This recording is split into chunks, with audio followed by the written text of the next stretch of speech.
गौरव सावंत मेरे सहयोगी ground zero से इस वक्त मौजूद हैं। गौरव, देखिए जो तस्वीरें हम देख पा रहे हैं उसी से जुड़ा हुआ सवाल भी मैं आपसे करूंगी।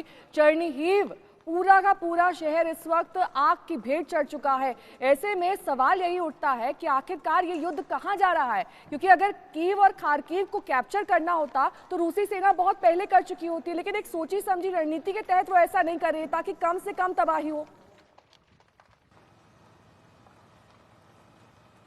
इस समय बेहद गंभीर स्थिति है। युद्ध के 11वें दिन चर्निहिव ज़्यादा दूर नहीं है राजधानी कीव से। अगर आप मानचित्र देखिए इस पूरे क्षेत्र का, तो चर्निहिव को निशाना बनाया जा रहा है। ये तस्वीरें हमारे दर्शक देख रहे हैं, वहाँ पर भारी नुकसान पहुँचाया जा रहा है। ये एक तरह से शोल्डर्स है चर्निहिव की। अगर आप बात कीजिए या इरपिन की बात कीजिए या ओस्टोमल की बात कीजिए, कीव में अगर आप घुसकर वार करना चाहते हैं तो आप कीव के जो डिफेंसेस हैं, कीव के आसपास के डिफेंसेस हैं, उनको पूरी तरह से ध्वस्त कर रहे हैं और यही रूस की सेना इस समय कर भी रही है। ओस्टोमल में भी जबरदस्त वार किया गया है, चर्निहिव में भी और इरपिन में भी।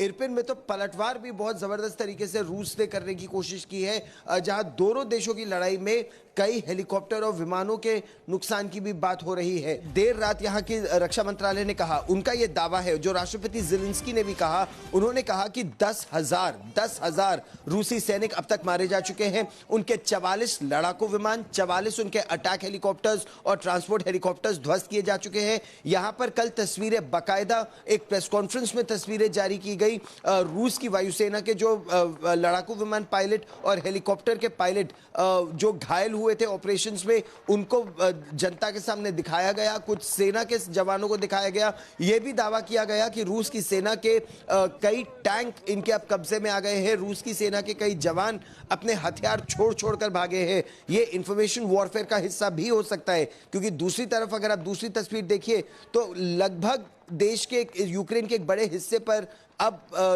कब्जा है पूरी तरह से रूस का। दक्षिण से अगर आप चल के देखिए तो समुद्र का रास्ता लगभग पूरी तरह से काट दिया है रूस ने। क्रीमिया 2014 में ही रूस ले चुका था, अब वो दक्षिण से और आगे बढ़ रहा है। मारियोपोल में जबरदस्त लड़ाई चल रही है और राष्ट्रपति ज़ेलेंस्की ने अमेरिका की संसद को बताया कि इनके 2 परमाणु संयंत्र, 2 न्यूक्लियर पावर प्लांट्स अब रूस के कब्जे में है और तीसरे की ओर रूस आगे बढ़ रहा है। तो सिस्टमैटिकली यहाँ के पावर प्लांट्स को रूस अपने कब्जे में कर रहा है ताकि इलेक्ट्रिसिटी और पावर को भी एक वेपन ऑफ वॉर के रूप में इस्तेमाल कर सके। नेहा, मारियोपोल की स्थिति बहुत ही भयावह है। मारियोपोल जो पूर्वी यूक्रेन का एक छोर है और रूस से बिल्कुल लगा, वहाँ ये डॉनबास का क्षेत्र है।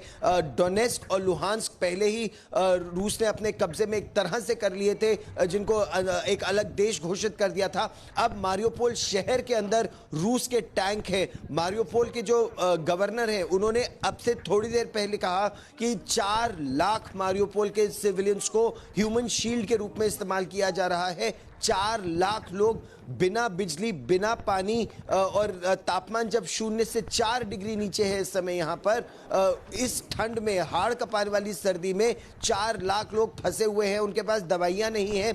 बात ये की गई थी, आपको याद होगा 24 घंटे पहले ये बात की गई थी कि यहाँ पर एक ह्यूमैनिटेरियन कॉरिडोर होगा ताकि सिविलियन लोग निकल सकें। 4 लाख लोग 6 घंटे में नहीं निकल सकते, लेकिन यूक्रेन का दावा यह है कि वो 6 घंटे में ह्यूमैनिटेरियन कॉरिडोर बन ही नहीं पाया और ताबड़तोड़ फायरिंग फिर शुरू हो गई और शहर के बीचों बीच इस समय रूस के टैंक घूम रहे हैं, बिल्डिंग्स को उड़ा रहे हैं, लोगों को तंग कर रहे हैं और इससे यहाँ पर बहुत ज़्यादा डर है। उन्होंने ये मांग की कि अंतर्राष्ट्रीय समुदाय किसी भी तरह यहाँ पर सिविलियन लोग, खासतौर पर जो प्रेग्नेंट गर्भवती महिलाएं हैं, जो वृद्ध लोग हैं, जो निकलना चाहते हैं, बीमार लोग हैं, विदेशी कुछ है, उनको निकलने का यहाँ से मार्ग दिया जाए। इस बीच एक खबर और जो यहाँ हमें मिली है वो ये है कि खार्किव शहर से जितने भी भारतीय थे उनको निकाल लिया गया है और अब सूमी से उनको निकालने की कोशिश को तेज करने का प्रयास किया जा रहा है। अगर फायरिंग रुकती है, जैसे खार्किव में थोड़ी देर रुकी थी तो लोगों को निकाला गया था, सूमी से भी अब वही प्रयास कर रहा है भारत अपने डिप्लोमैट्स के जरिए कि थोड़ी देर के लिए भी अगर फायरिंग रुके तो लगभग 400 से 700 जो भारतीय हैं उनको सूमी से जल्द निकालने का प्रयास